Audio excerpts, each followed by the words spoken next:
Hello everyone, welcome you all in our daily current affairs session. In today's session we will discuss 13th May 2021 current affairs. तो आइए start करते हैं और देखते हैं कि आज की क्या इंपॉर्टेंट करंट अफेयर्स हैं। तो पहली इंपॉर्टेंट न्यूज है एचडीएफसी बैंक ने भारत की जीडीपी का अनुमान लगाया है फाइनेंशियल ईयर 2022 का कितना 10%। तो हमें पता ही है कि हमारा जो फाइनेंशियल ईयर होता है वो अप्रैल से लेके मार्च तक का होता है। तो ये बात हो रही है कि 2021 अप्रैल से लेके 2022 मार्च तक भारत की जो जीडीपी अनुमान लगाई है एचडीएफसी बैंक ने वो कितनी लगाई है 10%। पहले इसने 11.5% का अनुमान लगाया था, अब कितना अनुमान लगा दिया है 10%। तो आपको याद रखना है अभी बहुत सारी नेशनल और इंटरनेशनल लेवल की संस्थाएं भारत की जीडीपी का अनुमान लगा रही हैं। तो कौन सी संस्था ने कितना अनुमान लगाया है ये हमारे पेपर में पूछा जाता है। तो एचडीएफसी बैंक ने हाल ही में कितना अनुमान लगाया है 10% का अनुमान लगाया है। एचडीएफसी बैंक का फुल फॉर्म आई होप सबको पता होगा। एचडीएफसी बैंक का फुल फॉर्म है housing development finance corporation. Housing development finance corporation क्या फुल फॉर्म है housing development finance corporation. Then अगर हम बात करें हमसे एचडीएफसी बैंक से और भी क्वेश्चन पूछे जाते हैं। किस प्रकार के क्वेश्चन कि एचडीएफसी बैंक का हेडक्वार्टर कहाँ है भाई। एचडीएफसी बैंक का जो हेडक्वार्टर है वो मुंबई में है। ठीक है। एचडीएफसी बैंक की टैगलाइन क्या है। एचडीएफसी बैंक की टैगलाइन है we understand your world. We understand your world. ठीक है। ये पेपर में क्वेश्चन आता है कई बार, अच्छे से याद कर लेना। और अभी हाल ही में यानी लास्ट ईयर 2020 में एचडीएफसी बैंक के सीईओ चेंज हुए थे और ये जरूर पूछा जाएगा। और इसका सही आंसर है शशिधर जगदीशन। शशिधर जगदीशन की अगर हम बात करें तो जगदीशन शशिधर जगदीशन जो हैं वो एचडीएफसी बैंक के नए सीईओ हैं। ठीक है। तो ये सारी के सारी इंपॉर्टेंट पॉइंट हमारे लिए इस न्यूज से पूछे जा सकते हैं। ठीक है। नेक्स्ट, अभी हाल ही में यूएन ने भारत की जीडीपी का अनुमान क्या लगाया 7.5% लगाया। और ये जो 7.5% अनुमान लगाया ना ये कैलेंडर ईयर का लगाया। अब फाइनेंशियल ईयर अप्रैल से मार्च तक का होता है, लेकिन कैलेंडर ईयर जो होता है ना हमारा वो आपका जनवरी से लेकर दिसंबर तक का होता है। तो यूएन यूनाइटेड नेशन एक इंटरनेशनल ऑर्गेनाइजेशन है और इसने जो भारत की जीडीपी का अनुमान लगाया कितना लगाया 7.5%। एक रिपोर्ट जारी हुई है world economic situation prospect report. World economic situation and prospect report. और ये जो रिपोर्ट है ये हर एक कंट्री की रिपोर्ट इन्होंने जारी करी है। तो हर एक कंट्री का उन्होंने कैलेंडर ईयर का जीडीपी का अनुमान बताया है। तो उसके तहत ही अगर बात करें भारत का जो अनुमान बताया कितना बताया 7.5% बताया। पहले 7.3 अनुमान किया था जनवरी में जब इन्होंने अनुमान किया था तो 7.3 किया था, अब 7.5 कर दिया। ये जो रिपोर्ट प्रोड्यूस करी है United nation department of economic and social affair ने करी है। United nation department of economic and social affair. अब अगर हम बात कर ले यूएन से और क्या क्या क्वेश्चन बन सकते हैं। यूएन से क्वेश्चन बन सकता है यूएन की स्थापना कब हुई। तो यूएन की स्थापना हुई 24 अक्टूबर 1945। यूएन का हेडक्वार्टर कहां पर है। तो यूएन का हेडक्वार्टर कहां पर है न्यूयॉर्क में है। न्यूयॉर्क कहां पर है यूएस में है। ठीक है। नेक्स्ट अगर बात करें यहाँ पे मैं लिख देता हूँ यूएन में कितने मेंबर हैं। यूएन में अगर हम बात करें टोटल जो मेंबर है 193 है ये पूछा जाता है। और यूएन के सेक्रेटरी जनरल कौन है। यूएन के सेक्रेटरी जनरल कौन है। ये सारे के सारे जो पॉइंट है स्टैटिक पॉइंट है यूएन के और ये हमें अच्छे से याद होने चाहिए। और इसके स्टैटिक सेक्रेटरी जनरल है एंटोनियो गुटरेस। कौन है Antonio Guterres is the secretary general of UN. Okay, यहां तक ये सारे के सारे पॉइंट क्लियर होंगे आई होप। देन अगर बात करें हर साल विश्व में 24 अक्टूबर को हर साल विश्व में वर्ल्ड में यूएन डे मनाया जाता है। यूएन डे मनाता है यूएन भी अपने डे मनाता है यूएन डे 24 अक्टूबर को। और ये 24 अक्टूबर को यूएन डे इसलिए मनाता है क्योंकि 24 अक्टूबर 1945 में इसकी स्थापना हुई थी। वर्ल्ड वॉर 2 के बाद जो सबसे पहले जो इंटरनेशनल लेवल पे जो बॉडी स्टैब्लिश हुई थी वो यूएन हुई थी। तो यूएन से ये सारे क्वेश्चन हमारे एग्जामिनेशन में बनते हैं। और हाल ही में इसने हमारी जो कंट्री की जीडीपी है उसका जो कैलेंडर ईयर का जो अनुमान लगाया है कितना लगाया है 7.5%। फिर अगली न्यूज है कि एक रेटिंग एजेंसी है, ये नेशनल लेवल की रेटिंग एजेंसी है केयर एक नेशनल लेवल की रेटिंग एजेंसी है जिसने भारत की जो जीडीपी का अनुमान लगाया है फाइनेंशियल ईयर 2022 का। ध्यान से देखना फाइनेंशियल ईयर 2022 का जो अनुमान लगाया है वो 9.2% लगाया। कितना लगाया 9.2। पहले इसने 10.2 लगाया था अप्रैल में, लेकिन वही बात है सिचुएशन खराब हो गई, कंडीशन हम देख ही रहे हैं क्या चल रही है। उसे देखते हुए बहुत सारी जितनी भी ऑर्गेनाइजेशन है उन सबने अपनी जो अनुमानित जीडीपी थी उसे क्या कर लिया रिवाइज कर लिया। तो इसने पहले 10.2 की लगाई थी, अब कितनी कर दी 9.2। तो 9 पॉइंट किसने अनुमान करी है, केयर रेटिंग ने। अब केयर की अगर बात कर लें तो केयर का फुल फॉर्म क्या है, केयर का फुल फॉर्म है क्रेडिट एनालिसिस। क्रेडिट एनालिसिस मैं लिख देता हूं, credit analysis and research limited, and research limited. तो पेपर में क्वेश्चन पूछा जा सकता है इसका फुल फॉर्म का भी। और केयर की जो स्थापना हुई थी 1993 में हुई थी। ये नेशनल लेवल की यानी इंडिया में ये रेटिंग एजेंसी है जो इंडिया की कंपनीज की और इंडिया की जीडीपी की क्या करती है, रेटिंग करती है। ठीक है, जीडीपी आई होप सबको पता होगा, ग्रॉस डोमेस्टिक प्रोडक्ट, जो कंट्री के बिजनेस को शो करता है। तो ये एक मैंने एक चार्ट आप लोगों के सामने लाया हूं कि अभी तक यानी जितने भी अभी अपडेट हुए मई में, अप्रैल के एंड में या मई में अभी जितने भी अपडेट हुए हैं, कौन कौन सी रेटिंग एजेंसीज हैं जिन्होंने अपडेट किए और क्या क्या अपडेट किए हैं। ठीक है, पहले क्या किया था वो मैंने यहाँ पे नहीं मेंशन किया, अभी रिसेंटली क्या क्या अपडेट किए हैं वो मैंने यहाँ पे मेंशन किया। तो फिश सॉल्यूशन जो है एक ऑर्गेनाइजेशन है फिश ग्रुप की, ठीक है ना, फिश ग्रुप की, फिश एक रेटिंग एजेंसी है, उसका ही एक ऑर्गेनाइजेशन है फिश सॉल्यूशन। तो फिश सॉल्यूशन ने जो भारत की जीडीपी 2021-22 की अनुमानित करी है वो 9.5% करी है फाइनेंशियल ईयर की। ठीक है, ये भी परसों ही न्यूज में था। फिर S&P स्टैंडर्ड एंड पुअर ने जो भारत की जीडीपी अनुमानित करी है 2021-2022 की 9.80 करी है। गोल्डमैन सैक ने 11.1% करी है, कैलेंडर ईयर की 10.5% करी है। बार्कलेस ये भी एक इंटरनेशनल ऑर्गेनाइजेशन है, इसने 10% करी है। तो आप 2021-22 की और 2022-23 की जो भी जीडीपी अनुमानित है उन्हें आपको अच्छे से याद रखना पड़ेगा। ठीक है, आईएचएस मार्केट ने करी कितनी 9.6 करी है, एडीबी ने 11% करी है, ऑक्सफोर्ड इकोनॉमिक्स ने 10.2 करी है, इंडिया रेटिंग ने 10 करी है, एसबीआई रिपोर्ट ने 10.40 करी है, फिश ग्रुप ने कितनी करी है 12.80 करी है, 5.80 करी है 2022-2023 की। इकरा ने 10 to 10.5% करी है, केयर ने भी हाल ही में हमने देखा 9.2 करी है। जेपी मॉर्गन ने 11% करी है, यूबीएस ने 10% करी है और 2022-23 की 6% करी है। सिटी रिसर्च ने 12% करी है। नोमूरा एक जो जापान की ऑर्गेनाइजेशन है इसने 10.8 करी है और कैलेंडर ईयर की 11.5% करी है। और 2022 की कितनी करी 7% करी है। आरबीआई ने जो भारत की जीडीपी का अनुमान लगाया 10.5% का लगाया। आईएमएफ ने जो अनुमान लगाया वो 12.5% का लगाया है। क्रिसल ने जो अनुमान लगाया वो 11% का लगाया। आईएमएफ ने जो 2022-23 का लगाया वो 6.90 लगाया। ठीक है, यूएन एस्केप ने 7% लगाया, वर्ल्ड बैंक ने 10.10 लगाया है, 5.80 2022 का लगाया, मूडीज ने 9.30 लगाया, एचडीएफसी बैंक ने अभी हमने देखा हाल ही में अभी आज ही की न्यूज में देखा 10 पॉइंट लगाया है। और यूनाइटेड नेशन ने कैलेंडर ईयर का 7.50 लगाया है और 2022 का कैलेंडर ईयर का 10.10 लगाया। तो ये सारी की सारी जो इन्फॉर्मेशन है इंपॉर्टेंट है हमारे पेपर में। अनुमानित जीडीपी से क्वेश्चन पूछे जाते हैं, 1 से 2 क्वेश्चन आपको देखने को मिल सकते हैं और किसी से भी पूछा जा सकता है।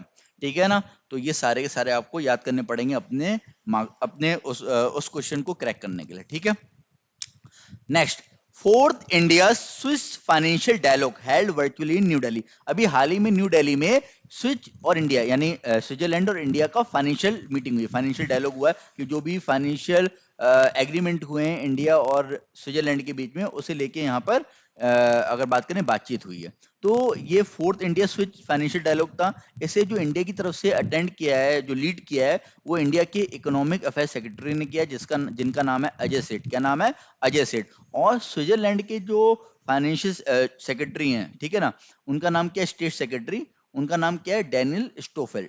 डेनियल स्टोफेल ने वहां से मीटिंग अटेंड करी है। ठीक है, बाकी अगर बात करें जो भी भारत के में जो भी इन्वेस्टमेंट चल रही है या भारत ने जो भी इन्वेस्टमेंट कर रखी है कहाँ पर, स्विट्जरलैंड में या स्विट्जरलैंड ने इंडिया में उन सारी मुद्दों को लेके यहाँ पे बात हुई है। ठीक है, तो आपके लिए जो पेपर में क्वेश्चन बन सकता है कि इंडिया स्विच की कौन सी मीटिंग हुई है, फोर्थ मीटिंग हुई है, कहाँ पर ये वर्चुअल मीटिंग हुई है और ये न्यू दिल्ली से हुई थी। ठीक है, और इंडिया की तरफ से कौन रिप्रेजेंटेटिव थे, अजय सेठ थे, और स्विट्जरलैंड की तरफ से डेनियल स्टॉफेल। तो इस न्यूज से आपको ये इन्फॉर्मेशन गैदर करनी है। नेक्स्ट, अभी हाल ही में इंडिया ने 5,735 tonne liquid medical oxygen, Indian railway ने 5,735 tonne liquid medical oxygen supply किया ऑल ओवर द कंट्री में। ठीक है, ऑल ओवर द कंट्री में। तो एक ऑक्सीजन एक्सप्रेस ट्रेन चली थी और ऑक्सीजन एक्सप्रेस जो ट्रेन है वो एक oxygen express train 775 tonne LMO क्या कर रही है, डिलीवर कर रही है across the country. Total country में 90 ऑक्सीजन एक्सप्रेस ट्रेन चल रही है। अभी तक हाल में ही अभी रिसेंटली कहाँ सप्लाई की ऑक्सीजन उसकी डिटेल दी गई है, वो इतनी इंपॉर्टेंट नहीं है, बट आपको ये चीज पता होनी चाहिए भी हाल ही में कितना किया, 5,735 tonne liquid medical oxygen supply किया। आपसे पूछा जा सकता है कि एलएमओ का फुल फॉर्म क्या है, तो एलएमओ का फुल फॉर्म क्या क्या है, लिक्विड मेडिकल ऑक्सीजन। तो ये चीज इंपॉर्टेंट है इस न्यूज से। अभी हाल ही में बांग्लादेश में अगर बात करें, पहली कंट्री बनी है to test run for metro train. तो पहली कंट्री बनी है जो पहली बार बांग्लादेश में मेट्रो ट्रेन चलने वाली है ढाका में, ठीक है। तो ये जो मेट्रो ट्रेन चलने वाली है कहाँ चलेगी, ढाका में चलेगी। और ये जो मेट्रो ट्रेन बनाने में जो हेल्प करी है बांग्लादेश की, वो किसने करी है, जापान ने करी है। तो जापान ने जो भी 6 कोचेस हैं मेट्रो ट्रेन के वो सारे डेवलप किए और उन्होंने सप्लाई कहाँ कर दी, ढाका में, ठीक है। और जापानीज एम्बेसडर टू बांग्लादेश नेओकी, उन्होंने वो भी इस ओकेजन में प्रेजेंट ही, जब पहली बार 500 मीटर की स्लो स्पीड पे बांग्लादेश ने वहां पर उसका इनॉग्रेशन किया ट्रेन का, ठीक है, मेट्रो ट्रेन का। तो ये काफी इंपॉर्टेंट न्यूज है कि बांग्लादेश में पहली वहां की उनकी फर्स्ट इलेक्ट्रिकल मेट्रो ट्रेन वहां पर रन हुई, ठीक है, कहां पर, बांग्लादेश में। तो आपसे क्वेश्चन पूछा जा सकता है कि अभी हाल ही में किस कंट्री में फर्स्ट मेट्रो ट्रेन रन हुई है, तो बांग्लादेश में हुई है। कहां पर, बांग्लादेश में, कहां, ढाका में। बांग्लादेश की पीएम का नाम आई होप आप सबको पता होगा, बांग्लादेश की पीएम का नाम है शेख हसीना, ठीक है। फिर अगली न्यूज है, जन small finance bank launch I choose my number feature for S customer. तो एक स्मॉल फाइनेंस बैंक है जन स्मॉल फाइनेंस बैंक। तो जन स्मॉल फाइनेंस बैंक ने एक यहाँ पे स्कीम लॉन्च करी है, I choose my number feature. इस स्कीम में क्या है, इस स्कीम की अगर बात करें तो जो भी आपका अकाउंट नंबर होगा, चाहे सेविंग अकाउंट नंबर हो या करंट अकाउंट नंबर हो, वो आप अपनी बर्थ डेट के हिसाब से या अपने का कोई भी फेवरेट नंबर हो, मतलब कहने मतलब ये है कि जरूरी नहीं है बर्थ डेट के हिसाब से रखो। क्या इंडियंस क्या है ना, इंडियंस नंबर्स को काफी मानते हैं, बहुत ज्यादा मानते हैं कि ये मेरा लकी नंबर है, वो मेरा लकी नंबर है। कुछ लकी उनकी प्लेट्स के नंबर होते हैं, ठीक है, घर के नंबर होते हैं। तो नंबर्स की काफी ज्यादा वैल्यू है इंडियन सोसाइटी में। तो यहाँ पर अलाउ किया गया है जन स्मॉल फाइनेंस बैंक ने कि जो कस्टमर है उनके, वो खुद अपना नंबर चूज कर सकते हैं, ठीक है, लिखा है ना, देखो, वो अपना सेविंग और करंट अकाउंट नंबर खुद चूज कर सकते हैं। Number play very important role live in the majority of Indians. Some numbers are special to one to be lucky number, the favourite vehicle number, ठीक है ना। तो हर किसी का अपने एक स्पेशल नंबर होता है, मेरा भी है, शायद आपका भी होगा। तो इसके हिसाब से आप अपना खुद का अकाउंट नंबर चूज कर सकते हो, कहां पर, जन स्मॉल फाइनेंस बैंक में। अब स्मॉल फाइनेंस बैंक की अगर बात कर लें तो भारत में 2015 में स्मॉल फाइनेंस बैंक को इंट्रोड्यूस किया गया था। टोटल भारत में 10 स्मॉल फाइनेंस बैंक्स हैं। और एक क्वेश्चन ये पूछा जाता है कि स्मॉल फाइनेंस बैंक की के लिए कौन सी कमेटी बनी थी। स्मॉल फाइनेंस बैंक के लिए जो कमेटी बनी थी, उस कमेटी का नाम था ऊषा थोरड। 2015 में इस तरीके के नए बैंक इंट्रोड्यूस किए गए थे जिनका मेन फोकस है एमएसएमई और एग्रीकल्चर सेक्टर को लोन प्रोवाइड करना, ज्यादा से ज्यादा लोगों को बैंकिंग सर्विसेज से जोड़ना, ठीक है। अब ये जन स्मॉल फाइनेंस बैंक की स्थापना कब हुई, जन स्मॉल फाइनेंस बैंक की जो स्थापना हुई भाई, ये हुई है मार्च 2018 में। कब हुई है, मार्च 2018 में, ठीक है। 2015 में अप्रूवल मिल गया था कि 10 स्मॉल फाइनेंस बैंक ओपन होंगे। फिर धीरे धीरे जो भी स्मॉल फाइनेंस बैंकों को जिनको लाइसेंस मिला था, उन्होंने अपनी ब्रांच अपनी जो बैंक्स हैं वो धीरे धीरे फिर ओपन किए। तो ये जो बैंक ओपन हुआ था जन स्मॉल फाइनेंस बैंक, ये मार्च 2018 में हुआ था। इसका हेडक्वार्टर बेंगलुरु में है। कहां पर है, बेंगलुरु में, इसका हेडक्वार्टर है बेंगलुरु में।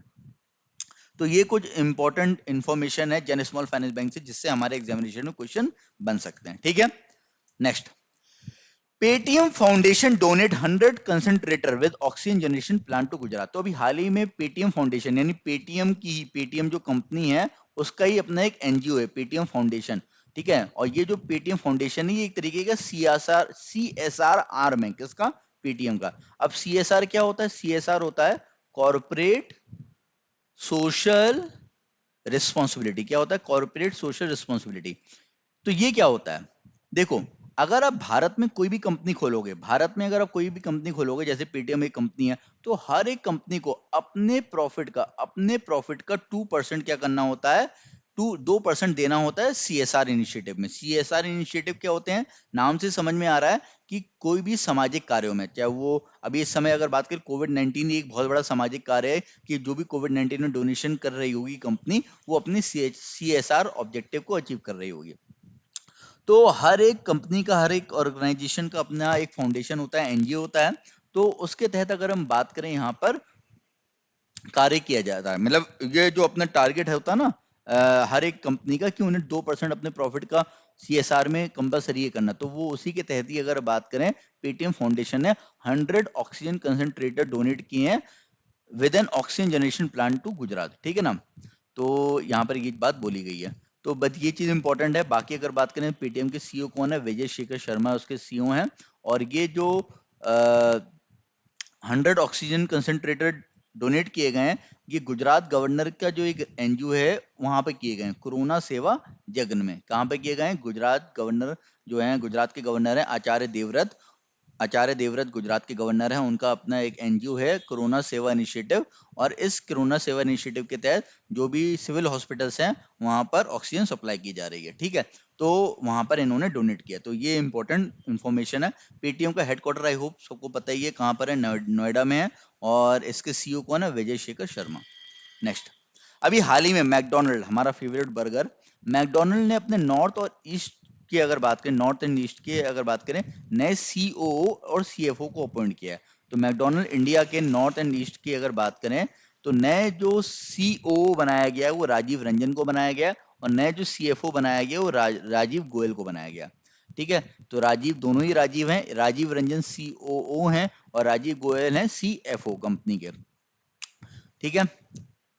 तो बाकी अगर बात करें, आपको ये नाम ही इंपॉर्टेंट है याद करना। आगे, अभी हाल ही में Godrej consumer appointed, Godrej company ने अपना जो एमडी और सीईओ बनाया है, किसे बनाया, सुधीर सिट्टपाटी को। सुधीर सिट्टपाटी को गोदरेज ने अपना सीईओ बनाया। तो Godrej consumer product said that the Sudhir Sitapati will join the company as managing director and CEO, ठीक है। तो एज अ मैनेज एमडी और सीईओ अपॉइंट किया गया किसे,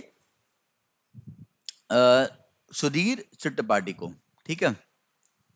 तो अक्टूबर 18 अक्टूबर से ये एक्टिव हो जाएंगे, यानी 18 अक्टूबर से ये अपनी पोजीशन को संभाल लेंगे। तो आपको बस ये नाम, ये अभी हाल ही में अपॉइंटमेंट से आपसे पेपर में क्वेश्चन पूछा जा सकता है, तो ये एक लाइन में आपको ये अपने दिमाग में इनका नाम याद रखना है। सुधीर चिट्टपाटी, जो भी नए अपॉइंटमेंट होते हैं उनके नाम याद करने पड़ते हैं, पेपर में क्वेश्चन पूछे जाते हैं। नेक्स्ट, इंडियन अमेरिकन केमिस्ट जिनका नाम है सुमिता मित्रा, उन्हें नॉमिनेट किया गया है फॉर इन्वेंटर अवार्ड। तो Indian American chemist Sumitra Mitra has been nominated as a finalist in the non EPO countries. Non EPO countries मतलब मतलब अगर बात करें यूरोपियन कंट्रीज के अलावा, जैसे क्या है कि ये जो अवार्ड है कहां पर हो रहा है, यूरोप में हो रहा है, ठीक है। यूरोपियन इन्वेंटर अवार्ड है ये, ध्यान से सुनना, यूरोपियन इन्वेंटर अवार्ड है। तो यूरोपियन इन्वेंटर अवार्ड है तो जनरली यूरोप की कंट्रीज ही पार्टिसिपेट करेंगी, बट ये जो है ये नॉन यूरोपियन है, यानी ये अमेरिकन है। तो ये अगर बात करें क्या है, नॉन ईपीओ कंट्री में से अगर बात करें, जैसे यूरोपियन इन्वेंटर अवार्ड जो है नॉन ईपीओ कैटेगरी, यानी नॉन ईपीओ कंट्री की कैटेगरी का एक अवार्ड होता है, यानी जो यूरोपियन कंट्री से बिलोंग नहीं करता है उन्हें भी अवार्ड दे रहे होते हैं। तो उसमें अगर बात करें, सुमित्रा मित्रा को नॉमिनेट किया गया for applying nano technology to the production of dental material leading to the creation of new composite to repair teeth. तो वही बात है, डेंटिस्ट है ये, और डेंटिस्ट का मतलब कि वहां पर एक साइंटिस्ट है और इन्होंने टीथ को रिपेयर करने के लिए कुछ वहां पे इंस्ट्रूमेंट डेवलप किए हैं। तो उसके लिए यहाँ पे यूरोपियन अवार्ड, इन्वेंटर अवार्ड 2021 के लिए सुमिता मित्रा को अपॉइंट किया गया। देन अभी हाल ही में डीआरडीओ पता ही होगा, डिफेंस रिसर्च डेवलपमेंट ऑर्गेनाइजेशन, इसने एआई आर्टिफिशियल इंटेलिजेंट टूल बनाया है to detect covid detection in chest x-ray. तो चेस्ट का एक्सरे करते ही अगर बात करें पता चल जाएगा कि वहां पे उसमें कोविड है कि नहीं है। तो DRDO has developed an artificial intelligence named आत्मन, ठीक है ना, आत्मन इसका नाम रखा है, based on intelligence software help in Covid detection. तो पेपर में पूछा जा सकता है कि अभी हाल ही में डीआरडीओ ने कौन सा एआई डेवलप किया है टू डिटेक्ट कोविड, तो वो आत्मन किया, ठीक है। The software uses chest x-ray and classify those into normal covid 19 pneumonia classes, sorry pneumonia classes with the help of sample images. तो ये सारी की सारी डिटेल दी गई है इसके बारे में कि किस तरीके से काम करेगा, क्या करेगा, बट इतना हमें नहीं जानना है। हमारे लिए जो इंपॉर्टेंट है पेपर के लिए यही है कि डीआरडीओ ने भी हाल ही में कौन सा एआई लॉन्च किया है to detect covid 19 for chest x-ray, तो वो किया है आत्मन, ठीक है। बाकी बात कर लें डीआरडीओ का जो हेडक्वार्टर है वो कहां पर है, डीआरडीओ का हेडक्वार्टर है न्यू दिल्ली में। और डीआरडीओ के जो जो जो सेक्रेटरी जनरल हैं या डीआरडीओ के जो चेयरमैन बोल सकते हैं, डीआरडीओ के जो चेयरमैन है वो जी सतीश रेड्डी हैं, जी सतीश रेड्डी हैं। ठीक है, आई होप ये क्लियर होगा। नेक्स्ट, साहित्य अकादमी award winning veteran Asami journalist human Borgohain passes away at 88। तो असम के साहित्य अकादमी अवार्ड विनर जो रह चुके हैं होमन बोरगोहेन, ये अब नहीं रहे हैं, असम के जर्नलिस्ट हैं ये। तो असम लिटरेचर और जर्नलिस्ट होमन बोरगोहेन नहीं रहे हैं, 88 की उम्र में इनका निधन हो गया। और इन्हें साहित्य अकादमी अवार्ड जो है वो 1978 में दिया गया था उनकी नोबेल पिता पुत्र, इनकी एक नोवेल पिता पुत्र, उसके लिए इन्हें ये अवार्ड दिया गया था। तो काफी इनका नाम रहा है। ठीक है, मतलब कहने मतलब ये है कि साहित्य की फील्ड में इनका नाम रहा है और ये अब नहीं रहे हैं, तो ये हमें इनका नाम इंपॉर्टेंट है। आपसे पेपर में पूछा जा सकता है कि होमन बोरगोहेन क्या थे, तो ये एक साहित्य अकादमी विनर थे, ये एक जर्नलिस्ट है और लिटरेचर, ठीक है, आसामी लिटरेचर भी थे। आई होप आज का सेशन आपको पसंद आया होगा। अगर आपको हमारा सेशन पसंद आया हो तो प्लीज सेशन को लाइक कर दीजिएगा, हमारे सेशन को शेयर कर दीजिएगा, और अगर आप हमारे चैनल में नए हैं तो प्लीज चैनल को सब्सक्राइब कर दीजिएगा। Thank you.